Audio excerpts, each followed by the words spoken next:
आज जो press conference है विशेष एक ही विषय पर है।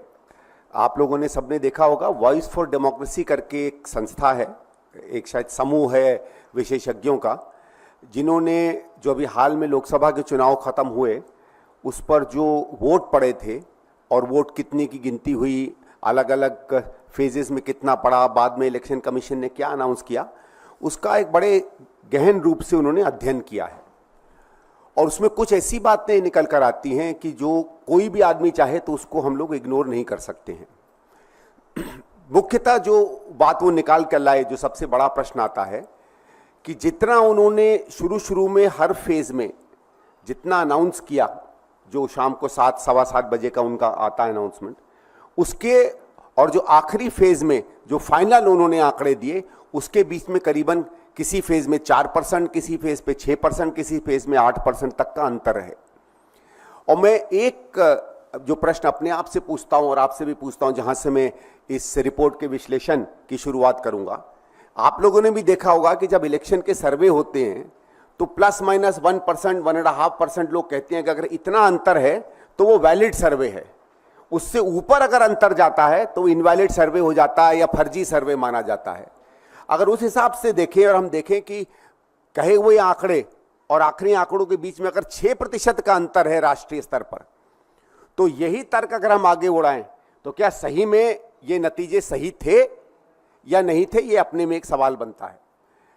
इन्होंने जो विश्लेषण किया उसमें कुछ बातों पर मैं आपका ध्यान आकर्षित करूंगा और फिर देखूंगा कि कुल मिलाकर करीबन 5 करोड़ ऐसे वोट हैं जो बाद में आते हैं। और इसका जब भी इलेक्शन कमीशन से पूछा गया है तो वो ये कहते हैं कि साहब हमने 7 बजे, सवा 7 बजे, 7:30 बजे जो आंकड़े दिए थे वो प्राथमिक रूप से एकदम सही नहीं थे, अंदाजा था, और उसके कुछ समय बाद जब फाइनल हो जाता है वो हमने पब्लिश किए। ये दूसरी बात है कि पहले फेज में 11 दिन बाद, दूसरे फेज में 6 दिन बाद और बाकी के फेजेस में 4-4, 5-5 दिन बाद इन्होंने अपने फाइनल आंकड़े दिए। ये तब है जब कस्में खाई जाती हैं कि ईवीएम से बेहतर कोई तरीका नहीं है, ईवीएम से हर चीज पता चल जाती है। और क्योंकि मैं ईवीएम पे कई चुनाव लड़ा चुका हूं, खुद चुनाव लड़ चुका हूं, मैं 2 बातें ईवीएम की आपको स्पष्ट करता हूं कि ईवीएम से जब वोटिंग चालू होती है तो कोई भी बूथ हो, कहीं भी हो, हर 1.5 या 2 घंटे में उन्हें इलेक्ट्रॉनिक तरीके से इलेक्शन कमीशन को उस बूथ पर उस समय तक कितने वोट पड़े हैं ये भेजना पड़ता है। ये शायद आप लोगों ने भी इलेक्शन कवर किया होगा कि भाई 8 बजे तक की इतनी पोलिंग हुई, 10 बजे तक की इतनी पोलिंग हुई, 12 बजे तक की इतनी पोलिंग हुई। और अगर 7 बजे तक की पोलिंग एक स्तर तक आ जाती है और अगर हम 60-65% के करीबन माने अमूमन वोट पड़ता है और 6% का अंतर है, तो ये तो मैं बात मान नहीं सकता कि 7 बजे के बाद 10% वोट पड़ा, मतलब वोट पड़ने का 10% वोट पड़ा और तब ये आंकड़ा इतना पड़ा। तो अपने में ये आंकड़ा भी एक संदेह की स्थिति पैदा करता है। और विशेषकर ये तब और भी ज्यादा सवाल बन जाता है जब हम राज्यों के स्तर पर देखें। जैसे अगर आप देखें तो आपको पता चलेगा कि आंध्र प्रदेश में ये नंबर 12.5% है। अब 12.5% वोट कहां से बढ़ गया, ये बड़ी अपने में अचंभे की बात है। उसी तरीके से 12.5% उड़ीसा में वोट बढ़ जाता है। अब ये कोइंसिडेंस है कि आंध्र प्रदेश में, उड़ीसा में भारतीय जनता पार्टी और उसके गठबंधन ने अच्छा किया? अब ये महज कोइंसिडेंस है कि नहीं, ये बात भी आप लोगों के ऊपर मैं छोड़ देता हूं। तो एक तो बात ये सिद्ध हो जाती है कि इन आंकड़ों में अंतर है, जबकि और मैं उस समय भी इलेक्शन में इन्वॉल्व रहा हूं जब बैलेट से काउंट हुआ करता था। मैं आपको बता सकता हूं तब तो पोलिंग के 2 या 3 दिन बाद काउंटिंग हो जाती थी। हम लोगों को फॉर्म्स 17C मिल जाया करती थी। मैं खुद आपको 84 का अनुभव बताता हूं। 84 क्योंकि आज के हिसाब से तो एक समझ लीजिए डायनासोर के युग का टेक्नोलॉजी इस्तेमाल होती थी। हमारे यहाँ पोलिंग हुई, 3 दिन बाद काउंटिंग हुई, अगले दिन उसके 2 दिन बाद जब हम लोगों ने काउंटिंग एजेंट्स को फॉर्म दिए तो हमारे पास पूरा नंबर था, कितनी वोटिंग पड़ गई, कितना उसका वोट था। उस समय खैर ईवीएम मशीन का नंबर नहीं होता था। और जब काउंटिंग से हम लोगों ने रिलेट किया तो पाया कि 99.9% काउंटिंग बिल्कुल मैच कर रही है। तो जब मैनुअल के जमाने में इतनी हाई तरीके की एक्यूरेसी हुआ करती थी, इलेक्ट्रॉनिक जमाने में जो जाना जाता है अपनी एक्यूरेसी के लिए, इतना ज्यादा अंतर हो जाए, कुछ राज्यों में 12-12, 15-15% का अंतर हो जाए, ये अपने में पूरी की पूरी इलेक्शन प्रक्रिया पर सवाल खड़े करता है। फिर एक बात इसमें बताई गई जो बड़ी रुचिपूर्ण है, वो ये कहते हैं कि जब इलेक्शन कमीशन से पूछा गया तो इलेक्शन कमीशन ने कहीं ये जवाब दिया कि साहब कभी कभी हमको दिक्कत आती थी, हम पूरी इंफॉर्मेशन नहीं बता पाते थे, कभी नेट नहीं चलता था। तो ये तो इस बात से बिल्कुल विरोध में आता है कि जब प्रधानमंत्री हमारे कहते हैं कि देश पूरा डिजिटल इंडिया हो गया है, हर चीज की खबर मेरे पास आती रहती है, कोई ऐसी जगह नहीं बची है जहां 5G 4G नहीं चल रहा है, तो जब हम इतनी टेक्नोलॉजी में आगे बढ़ गए हैं तो इतना बड़ा अंतर क्यों आता है। फिर एक और आंकड़ा इलेक्शन कमीशन ने दिया जो खुद वो आंकड़े का जवाब ही इलेक्शन कमीशन की इस पूरी प्रक्रिया पर सवाल खड़ा करता है। इलेक्शन कमीशन ने 2019 के बारे में बताया कि तब भी कुछ फेजेस में हम लोग देरी से डेटा दे पाए थे, ठीक है, लेकिन उस समय जो डेटा इन्होंने 7 बजे तक दिया था अलग अलग फेजेस का, और अंत में जो डेटा आया था उसमें 1 से भी कम का अंतर था, लेस देन 1% डिफरेंस था। चलिए 1% का डिफरेंस हो सकता है, 7 बजे के बाद पोल पड़ा हो, कहीं खबरें नहीं आई हो, कहीं इंटरनेट नहीं चल रहा हो, लेकिन जब 5 साल में टेक्नोलॉजी आगे बढ़ जाती है, देश विकास के रास्ते पे माना जाता है, चढ़ता चला जा रहा है, हम पहले गुरु थे या विश्व गुरु हो गए हैं, तब 1% से 6% हम लोग और नीचे गिर जाते हैं। ये सवाल न केवल इलेक्शन कमीशन पे पड़ता है बल्कि पूरी प्रक्रिया पे पड़ता है।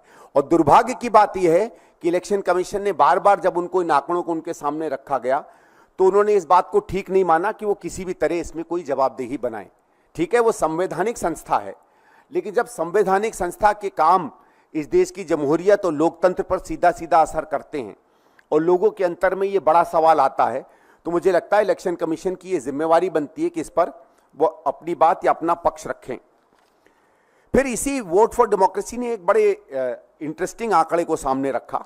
उन्होंने तमाम कॉन्स्टिट्यूंसियों में देखा कि क्या वोट का जीतने का या हारने का अंतर था, और उन्होंने देखा कि 89 ऐसी कॉन्स्टिट्यूंसीज हैं जिसमें अगर ये वोट परसेंटेज बढ़ा नहीं होता तो वोट परसेंटेज जो बढ़ा है और भारतीय जनता पार्टी के जीतने के बीच में जो अंतर है उसकी प्रतिद्वंदी नंबर 2 की पार्टी से, वो उससे ज्यादा पड़ता है। यानी अगर ये माने कि पूरी की पूरी ये जो वोट बढ़े थे इसमें शायद अगर कोई धांधली हुई है, तो ये मान लीजिए कि 89 सीटें ऐसी हैं जो भारतीय जनता पार्टी इस मैनिपुलेशन से जीती है। चलो मान लेते हैं 89 नहीं, ये मान लेते हैं कि 6.5% नहीं, 1% तो नॉर्मल होता था, तो उसको आप 6% मान लीजिए, 5.5% मान लीजिए, 5% मान लीजिए, तब भी 55 से 60 सीटें ऐसी हैं जिस पर संदेह का एक सवाल खड़ा होता है। अगर आप 50-55 सीटें इसमें भारतीय जनता पार्टी की कम कर देते हैं और उनकी विरोधियों पार्टी की बढ़ा देते हैं, तो आप खुद ही समझ सकते हैं कि उसके बाद जब 4 तारीख के बाद शपथ ली जाती तो किस दल का या किस समूह का इंसान जो है प्रधानमंत्री बनता।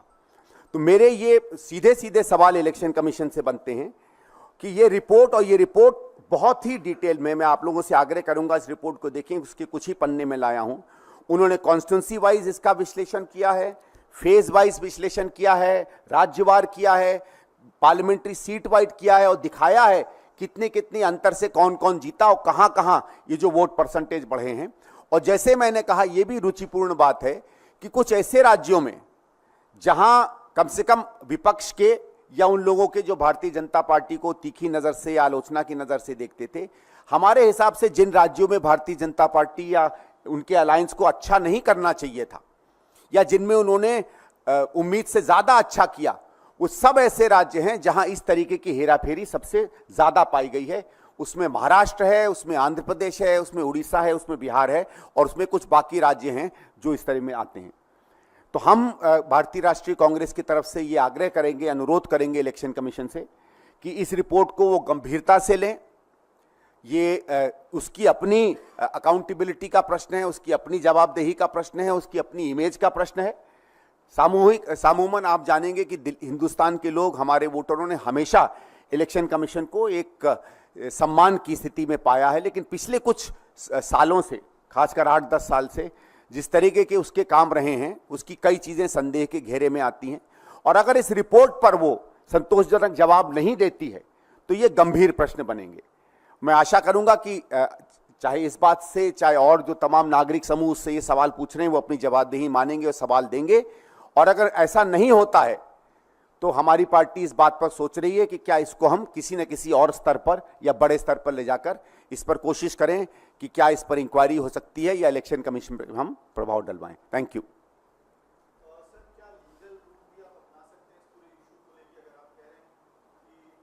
का परसेंटेज का इशू है, आंध्र प्रदेश से लेके महाराष्ट्र तक आप गिनवा रहे हैं, तो क्या कोर्ट का दरवाजा भी आप खटखटा सकते हैं इस डेटा के बेसिस पे?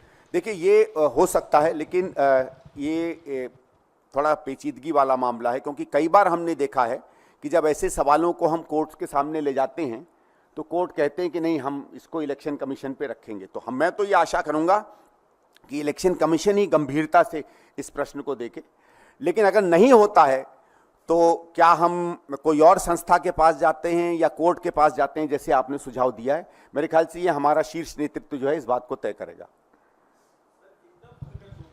चुनाव के मैं आपको अभी पूरा आंकड़ा, और ये वही रिपोर्ट है सर जो एडीआर ने अभी नहीं, ये वोट फॉर डेमोक्रेसी एडीआर ने एक रिपोर्ट छापी, उसी के साथ साथ एक एक्सपर्ट्स ग्रुप का है, वीएफडी रिपोर्ट है। मैं रिक्वेस्ट करूंगा हमारे साथियों से कि अगर सबको वो रिपोर्ट दे दें, वॉइस फॉर डेमोक्रेसी, और इसमें 3 या 4 एक्सपर्ट्स का इन्होंने नाम दिया था, वो नाम भी मैं आपको दे सकता हूं।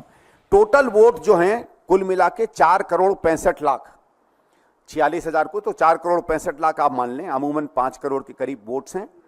और जो टोटल परसेंटेज है वो करीबन अलग अलग फेजेस में, अगर आप जानना चाहें तो मैं अलग अलग फेजेस का आपको टोटल मिलाकर 4.7% अंतर होता है। ये एक शीट है, अगर आप चाहें तो इसको कॉपी ले सकते जी। 4.7% का अंतर हुआ है, लेकिन अंतर 4.7% अपने में उतना बड़ा तो है, तो जहां 1% होता था वहां समझ लीजिए 500% डिफरेंस हुआ है। लेकिन राज्यवार कुछ राज्यों में बहुत बहुत अंतर हुआ है। और अगर आप फेज वाइज देखेंगे, जैसे जब आपने पूछ ही लिया तो मैं कुछ फेज वाइज के कुछ ऐसे ऐसे आंकड़े आपको बताता हूं। जी नहीं, वोट कास्टेड नहीं। देखिए क्या है, वोट कास्ट हमको कैसे पता चलता है? आपने देखा होगा इलेक्शन कमीशन बूथों से जानकारी मंगवाता है, और जिस दिन पोल चल रहा होता है तो वो राज्यवार आपको आंकड़े देता है कि दिल्ली में 12% वोट पड़ा, हिमाचल में 12 बजे तक 63% वोट पड़ा। तो वो अलग अलग 2-2, 3-3 घंटे में अलग अलग वोट के परसेंटेजेस आपको बताता है। और आखिरी आंकड़ा जो रात को पब्लिश होता है वो अमूमन 6:30-7 बजे तक का माना जाता है, क्योंकि ये होता है 5 बजे पोल बंद होते हैं, जितने लोग एंटर कर गए पोलिंग बूथ में वो पोल करेंगे। और सबका अनुभव यह है कि 99-98% तक व्यक्ति जो है 98-99 6-6:30 बजे तक पोल पड़ जाते हैं। अब तो ऐसा है, क्योंकि अगर आप लोगों ने मशीनें देखी होंगी, आपको कोई मैनुअल काउंट भी नहीं करना पड़ता। जो पीठासीन अधिकारी है उसके सामने जो मशीनें पड़ी होती हैं उसमें एक्चुअल दिखता है कितना वोट पड़ा है। तो इसमें कोई ये भी नहीं हो सकता कि गणित में कोई दिक्कत हो। उनके पास, मुझे मालूम है कि उनको हर 2 घंटे में या 3 घंटे में वाया व्हाट्सएप या जो भी उनका कम्युनिकेशन सिस्टम होगा, उन्हें अपने अपने स्टेट इलेक्शन कमीशन और स्टेट इलेक्शन कमीशन से जहां एग्रीगेट होता है नेशनल कमीशन की तरफ, उनको आंकड़े भेजने पड़ते हैं कि इस समय तक इतनी पोलिंग हुई है। तो जब इतनी एग्जैक्टनेस और इतनी स्पेसिफिसिटी पूरे सिस्टम में है, तो 4-5% का अमूमन, और कुछ कुछ जगहों पे 12-12, 15-15, 16-16% का कहां से अंतर हो सकता है। और अगर आप देखें तो ये कोई बियाबान जंगल के राज्य नहीं है, इसमें आंध्र प्रदेश है, इसमें उड़ीसा है, इसमें महाराष्ट्र है। तो ये भी नहीं बात चल सकती कि साहब इंटरनेट्स नहीं काम कर रहे थे, सिस्टम्स नहीं काम कर रहे थे। तो ये अपने में सवाल बनता है कि है मामला बहुत गंभीर। कुछ जैसे मैं आपको छोटे एग्जाम्पल देता हूं, जैसे अरुणाचल प्रदेश में पहले राउंड में 12.2% का अंतर आया, सिक्किम में 11.8% का अंतर आया, लक्षद्वीप भले हम लोग वो सीट जीते हों 25% का अंतर आया। 25% का अंतर कैसे किसी सीट पर आ सकता है? इसी तरीके के इसमें अगर आप इसके टेबल्स देखेंगे, मैं बहुत ज्यादा आपको आंकड़ों से नहीं करना चाहता, बट हर स्टेट में हर फेज में, और वो भी अलग अलग उसमें कभी कभी एक्सपीरियंस है, कुछ राज्यों में कभी कम कभी ज्यादा। तो ये भी नहीं कोई आप पैटर्न बता पा रहे हैं कि किसी राज्यों में किसी फेज में कुछ ज्यादा दिक्कत हुई। संदीप जी, जिस वीडीएफ की रिपोर्ट का आप जिक्र कर रहे हैं उसमें जो है डॉक्टर अंबेडकर द्वारा 1949 में कुछ आशंकाएं व्यक्त की, उसका उल्लेख किया गया है। 1949 में अंबेडकर द्वारा संविधान सभा में कहा गया था कि संविधान में किसी मूर्ख या दुष्ट को चुनाव आयुक्त रूप में नियुक्त करते हैं तो ऐसा प्रावधान ईसीआई कार्यपालिका के अंगूठे के नीचे आ जाएगी। नहीं, जो बाबा साहब ने कहा वो उसको मैं सम्मान करता हूं, लेकिन मैं इस समय जो इलेक्शन कमिश्नर है उन पर कोई टिप्पणी नहीं करूंगा। ये रिपोर्ट और जो बार बार लोगों के अनुभव हुए हैं इलेक्शन कमीशन से, ये इलेक्शन कमीशन की इंडिपेंडेंट या स्वतंत्र होने पर सवाल खड़े करते हैं। और मेरे ख्याल से अच्छा होगा अगर इलेक्शन कमीशन सही में वो जानता है कि नहीं निष्पक्ष तरीके से चुनाव, अगर निष्पक्ष तरीके से चुनाव हुए हैं और अगर सत्य आपके साथ है तो फिर इन सवालों का जवाब देने में आपको क्यों दिक्कत हो रही है। अगर आप जवाब नहीं दे रहे हैं और एक इस पर्दे के पीछे खड़े हो रहे हैं कि हमारी किसी से जवाबदेही नहीं बनती है और हम कॉन्स्टिट्यूशनल बॉडी हैं, तो अगर ये आपके हथियार हो जाएंगे जवाब ना देने में, तो फिर मेरे हिसाब से ये बात साबित हो जाएगी कि दाल में कुछ काला है। जहां तक मैं समझ पा रहा हूं वो रिपोर्ट को, जिस दिन वोटिंग वाले दिन में जो चुनाव आयोग ने आंकड़े दिए और जो वोट काउंट हुए उसमें ये फर्क है 4 पॉइंट। नहीं, वोट जो फाइनल उन्होंने अनाउंस किए और फिर जो वोट, एक और चीज बड़ी इंटरेस्टिंग है, जो वोट इन्होंने फाइनल अनाउंस किए, जो जब आप देखिए जब आप काउंटिंग एजेंट्स पे जाते हैं और टेबलों पे बैठते हैं तो सामने जो अधिकारी होते हैं उनके पास डेटा होता है किस मशीन नंबर पे कितना वोट पोल हुआ है। उसमें भी अंतर पाया गया। वो अंतर बहुत ज्यादा नहीं है, कहीं 1000 वोट का, कहीं 500 वोट का, कहीं 400 वोट का। वो अंतर भी कहां से आ गया, वो भी अपने में सवाल बनता है। उसको मैंने केवल इसलिए रेखांकित नहीं किया कि वो अंतर शायद चुनाव के रिजल्ट्स के अंतर से ज्यादा कम है, लेकिन इस रिपोर्ट में वो भी दिया गया है कि बहुत ऐसी कॉन्स्टिट्यूंसीज हैं जहां अगर 972 वोट टोटल पोल हुआ था किसी ईवीएम मशीन पर, तो जब गिनती हुई तो 975 निकले। जहां 708 पोल हुए थे वहां 770 निकले। जिस कॉन्स्टिट्यूंसी में समझ लीजिए 12,565 वोट हुए थे, जब गिने गए तो 12,1300 या कुछ और निकले। तो ये भी गलतियां पाई गई हैं। तो मेरा ये कि अगर मशीन तो एक्यूरेट होती है, आप सब कंप्यूटर इस्तेमाल करते हैं, एक्सेल इस्तेमाल करते हैं, कैलकुलेटर इस्तेमाल करते हैं, हमारे आपकी गिनती में फिर भी गलती हो सकती है। ये तो हो नहीं सकता कि एल कैलकुलेटर वही 8 + 4 डालें तो एक में 12 निकले और एक में 12.25 निकले। इलेक्शन कमीशन के कैलकुलेटर्स में निकल सकता है, सामान्य जन के कैलकुलेटर्स में तो ये नहीं निकल सकता। दूसरी संस्था के सामने भी ले जा सकते हैं यदि जरूरत पड़ी तो। फिलहाल आप चुनाव आयोग के सामने अपनी बात रखने की कोशिश कर रहे हैं। इससे पहले भी कई बार कांग्रेस पार्टी ने चुनाव आयोग की क्रेडिबिलिटी पर सवाल खड़े किए थे। आप लोग हमेशा से ये भी कहते रहे कि हमें ईवीएम पर भरोसा नहीं। पार्टी कब तक कोई बड़ा फैसला इस मसले पे ले पाएगी, क्योंकि ये एक गंभीर मसला है, तो कब तक ये तय होगा कि हम इसके आगे क्या करेंगे और कौन इसका नेतृत्व करेगा? क्या जनता के बीच में आप लोग इस बात को उठाएंगे? कुछ ऐसा ब्लूप्रिंट तैयार किया? देखिए, अगर आप इसी चुनाव में जाएं, और आप सब लोग जनता के बीच में गए होंगे, मैं भी जब कैंपेनिंग में गया था तो बहुत जगहों से, अलग अलग राज्यों से लोगों के बीच में ये बात है कि साहब चुनाव क्यों लड़ रहे हो, वोट तो किसी को भी दो, कमल पे जाता है। तो सामान्य जन के अंदर भी एक संदेह पैदा हो गया है ईवीएम मशीन को लेकर।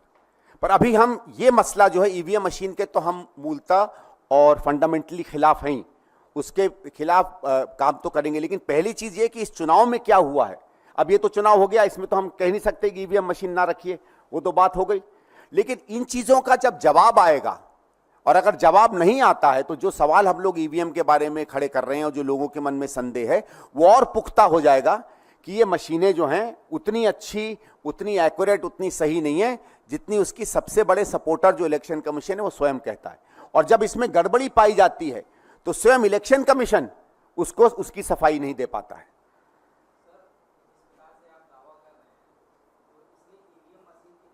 बात नहीं सामने आ रही है, क्योंकि जो कैलकुलेशन आप बता रहे हैं कि कैलकुलेट करते समय 7 बजे के बाद जो बताया गया कि कुछ % वोट पड़ता है, इसके बाद जब फाइनल उसका डेटा जारी किया जाता है तो उसके बाद कुछ बताया जाता है।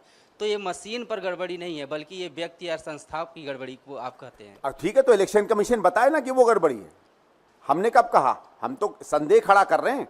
अगर वो है तो वो, मेरा ये है कि अगर ऐसे ही कुछ है, चलो आप और चीज छोड़ दीजिए, 12.5% का अंतर आंध्र प्रदेश में है, आपके पास तो सारा डेटा होगा। आजकल तो ईडी के पास चले जाइए तो 30 साल पहले अगर आपने अपने बच्चे को केक खिलाया तो उसका डेटा भी निकाल लेता है। तो निकाल लीजिए कौन कौन सी मशीन से इलेक्शन कमीशन में किस घंटे में किस बूथ से गया डेटा, पता चल जाएगा। 7 बजे तक आपको कितना पता चला, उसके बाद जो फाइनल डेटा है कितने आए मालूम पड़ जाएगा। अगर वो केवल ह्यूमन एरर है, ठीक है, मान सकते हैं ह्यूमन एरर है, तो ह्यूमन एरर प्रूव कर दीजिए, हम कब कह रहे हैं। लेकिन आप जब प्रूव ही नहीं करना चाहते, आप कोई चीज देखना ही नहीं चाहते, 12.5% का अंतर आंध्र प्रदेश में और उड़ीसा में है, उसकी तरफ ध्यान ही नहीं देना चाहते, तो सवाल खड़ा होता है ना। मैं मानता हूं अगर आप, लेकिन आप भी जो बात कह रहे हैं वो भी एक संभावना है। मैं जो कह रहा हूं कि मैनिपुलेशन हुआ है वो भी संभावना है। संभावनाओं को हकीकत में बदलता है इन्वेस्टिगेशन। आप इंडिपेंडेंट इन्वेस्टिगेशन करा लीजिए, हम संतुष्ट हो जाएंगे, और नहीं होंगे तो आपको मानना पड़ेगा कि गड़बड़ी हुई।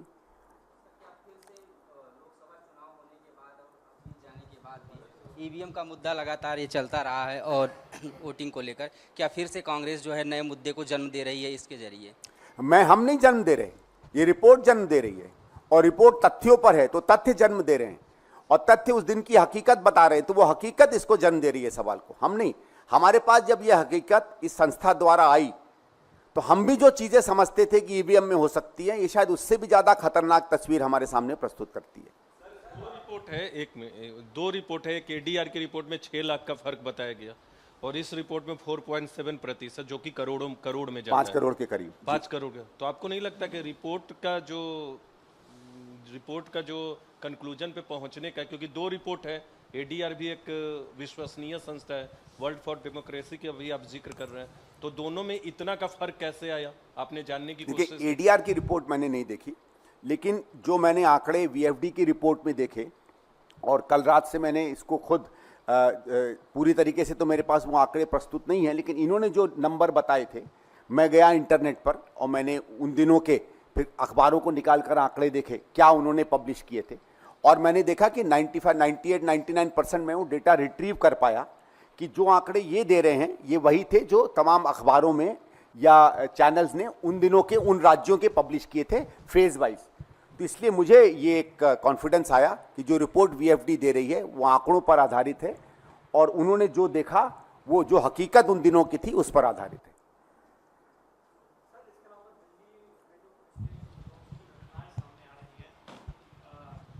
ओल्ड राजेंद्र नगर देखा गया, उसके बाद कल आशा किरण शेल्टर में जो मृत्यु हुई लोगों की वो देखा गया, कल बच्चा एक सीवर में भी गिर गया। तो क्या किस नज़रिए से देख रहे हैं आप सर, किसकी गलती ज़्यादा है? क्या मतलब दिल्ली सरकार बिल्कुल अब इंफ्रास्ट्रक्चर पे फोकस करना छोड़ दिया है, ये जो घटनाएं सामने आ रही हैं? ये दिल्ली का सवाल है तो मेरे ख्याल से यहाँ नहीं लेंगे, आप बाद में पूछ लीजिएगा। सुप्रीम कोर्ट का एक फैसला आया सर 2 दिनों पहले SC ST में सब कैटेगराइजेशन को लेकर, तो कांग्रेस पार्टी की क्या राय है इसमें? नहीं, देखिए, ये एक बहुत महत्वपूर्ण जजमेंट है, और इसको अभी पार्टी इसका विश्लेषण कर रही है, इसको समझ रही है, और मुझे जो पता चला है कि कुछ ही दिनों में इस पर हम अपनी प्रतिक्रिया देंगे। लेकिन हम इस बात का भी इंतजार कर रहे हैं कि अगर महत्वपूर्ण एक ऐसा जजमेंट सुप्रीम कोर्ट की तरफ से आया है तो सरकार की इसमें क्या प्रतिक्रिया है। सरकार की प्रतिक्रिया हमें नहीं पता चल रही है।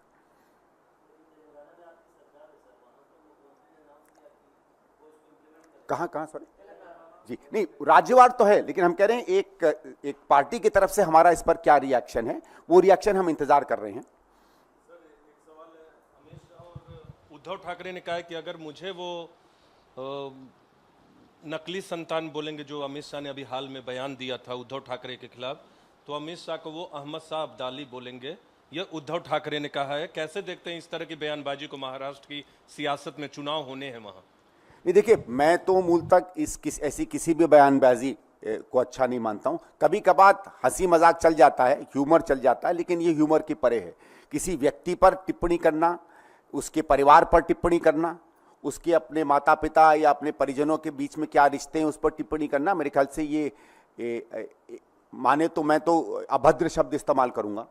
और क्योंकि अगर कोई देश का गृह मंत्री इस तरीके की बात करता है तो फिर स्वाभाविक है कि प्रतिक्रिया तो दूसरी तरफ से आएगी ही।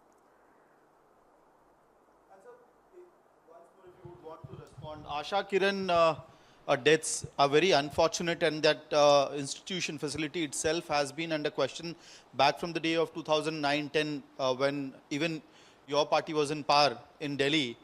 So how do you see this? Is this utter negligence on the part of the social welfare department of the Delhi government, where deaths have kept on happening in the month of January, February, March, April, and in July that spiked to 14 in a single month?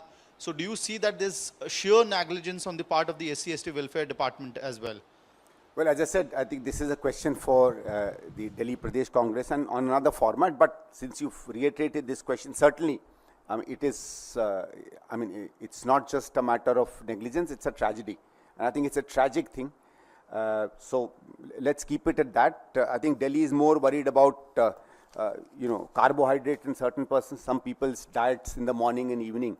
Unfortunately, for a city that should grapple with these situations, its government seems to be more interested in what a person is eating in the morning and the afternoon, and I think that's the tragedy of Delhi. Thank you.